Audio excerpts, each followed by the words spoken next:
Assalamu alaikum wa rahmatullahi wa barakatuhu.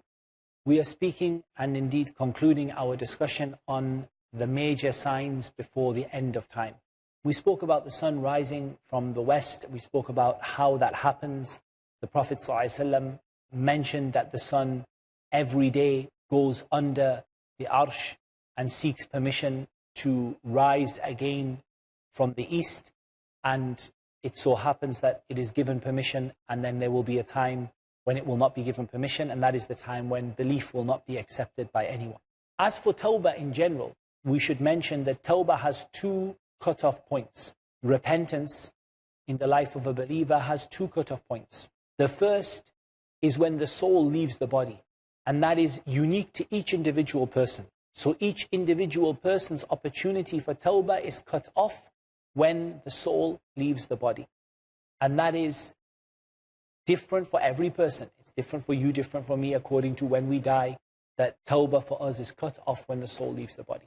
And then there is a general cut-off point, when regardless whoever is alive or whoever is dead, then tawbah is cut off from everyone who is alive at that point, even if they have not died. Before that, tawbah is cut off from them, and that is when the sun rises from the west, as in the hadith that we mentioned to you at the first part of the episode just before the break.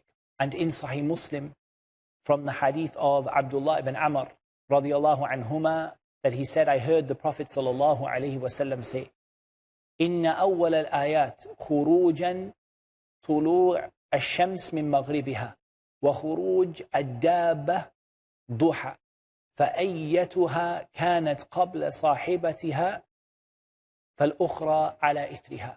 The Prophet ﷺ said, indeed the first of the ayat to come will be the rising of the sun from the west. We said this does not mean it is the first out of the 10, but the first of the things which will immediately precede the Day of Judgment, as opposed to, we know 40 years between Isa coming and Isa passing away. We know a period of Ya'juj and Ma'juj, the Dajjal 40 days, one day like a year, one day like a month, one day like the rest of the days. There is a period of time. These signs come one after the other after the other. The first of them to come one after the other is the rising of the sun from the west, or the beast that will come out at duha. The beast that will come out at duha. And duha, which is in the forenoon between the sunrise and between dhuhr time. Between sunrise and dhuhr time, and most commonly when the sun starts to get hot. So it's like, for example, around 10 o'clock or something like that, when the sun starts to get really hot, this is the time that is most commonly known as duha. So the Prophet ﷺ said, whichever of them comes before the other one will immediately follow it. Whichever one comes before the other one will immediately follow it. And we said that we don't have an evidence. The Prophet ﷺ himself did not tell us which of them would come first, but he said whichever of them comes first, the other one will immediately follow. And some of the scholars said that perhaps the beast will come second, as it will inform the people as to the result of which of them are disbelievers, and it will tell about the falsehood of the religions. And Allah Azza wa Jal knows best. It is quite possible that the beast will come first, and the sun will rise from the west, and then the beast will come after the sun immediately. Then the beast will begin to tell about the falsehood of the religions. And Allah Azza wa Jal knows best. However, it is very clear that there is a link between the two. And that is because the beast will mark the people, and likewise the rising of the sun represents the cutoff point, then the two of them clearly go together, the two of them clearly match as two signs that will come one after the other. And indeed, after that, it is only an extremely short time between that and between the blowing of the trumpet or the blowing of the horn. And Allah subhanahu wa ta'ala knows best. We're not told how long that time is, but the indication is that that time is extremely, extremely short. So now we come to the last of the signs, which we know the Prophet ﷺ mentioned as being the last of all of the signs. And that is the fire that will come from the direction of Yemen and push the people towards Asham. Prior to that, at some point, and again, it is not clear when this is, Allah Azza wa Jal will send a wind which will blow upon every believer and will take the soul of every believer. And the Quran will be raised up to Allah Azza wa Jal prior to that. this is indicated in the hadith, as we've read in the hadith of Sahih Muslim. It is indicated that this will happen immediately after Isa alayhi salam. However, we don't know how that relates to the sun rising from the west. But we know that these things are happening in very, very close succession. Perhaps after Isa will pass away alayhi salam, there will only be a very, very short time before these other major signs happen one after the other after the other. And Allah Azza wa Jal knows best how long there will be. But at some point in this period, somewhere around these signs before the fire pushes the people to their final place of gathering, the soul of every believer will be taken and the Quran will be raised up to Allah Azza wa Jal. Because as we said, the Quran is the speech of Allah. From Him it came and to Him it will return. So as for this fire that will come, all that will be left upon the earth are the most evil of people, the most evil and the most wicked of people. And we mentioned in a previous hadith, as you're now starting to get the chronology, you're now starting to put these events all together, that those wicked people, the shaitan will come to them in the form of a man, and they will say to him, what do you command us to do? And he will say to them, I command you to worship idols. And despite this, they will have an abundance of wealth and temporary happiness in this world.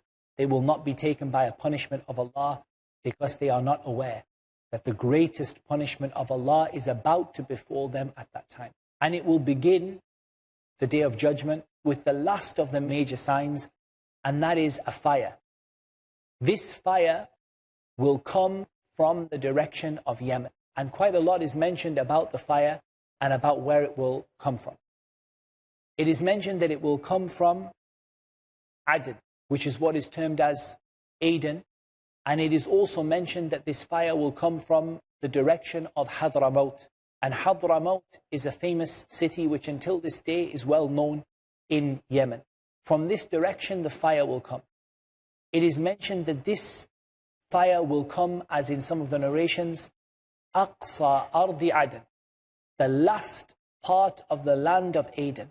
And this is an area which is well known, as we said, in the land of Yemen, as is mentioned, the city of Hadramaut. This fire will push the people in three ways, or the people will be in three different states.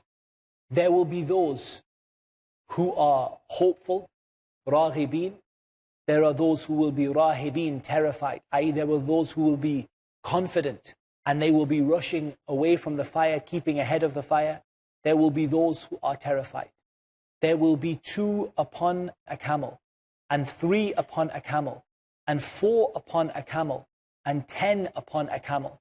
I.e. when the people see the fire, and the fire will surround them from every single direction, and they realize that they cannot escape this fire and they cannot move away from it. So what the people will do is they will seek any means to move. Now at this point it's worth mentioning that the ahadith of the end of days mention people being horsemen and riding upon camels. And they don't mention any other means of transport other than that, not even ships and so on and so forth. What does that mean? Does that mean that the world will return to a more basic form, that the technology will disappear? Allah Azza wa Jal knows best. We don't have a clear evidence for that, but we are told that the people who conquer Constantinople and go to fight against the Dajjal will be from the best horsemen at that time. And we can't change the word horse for anything else. A horse is clearly a horse. And it's mentioned that the fire will push people riding upon camels until 10 will be upon camels. As for how you can fit 10 people onto a camel, then some of the scholars mentioned that they will not all be sitting on a camel at once.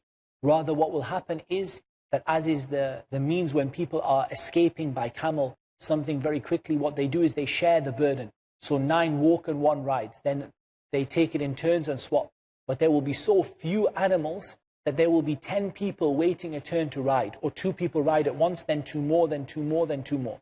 And the fire will stay with them when they sleep at night, i.e. when they take their camps to sleep, they will wake up and the fire will be with them until it pushes them and pushes them towards the direction of Asham, towards the direction of Syria, some of the companions asked the Prophet ﷺ what it means or what they should do if they see this fire, and the Prophet ﷺ instructed them to head towards Asham. Of course, we are told there will be none remaining except the most wicked of people.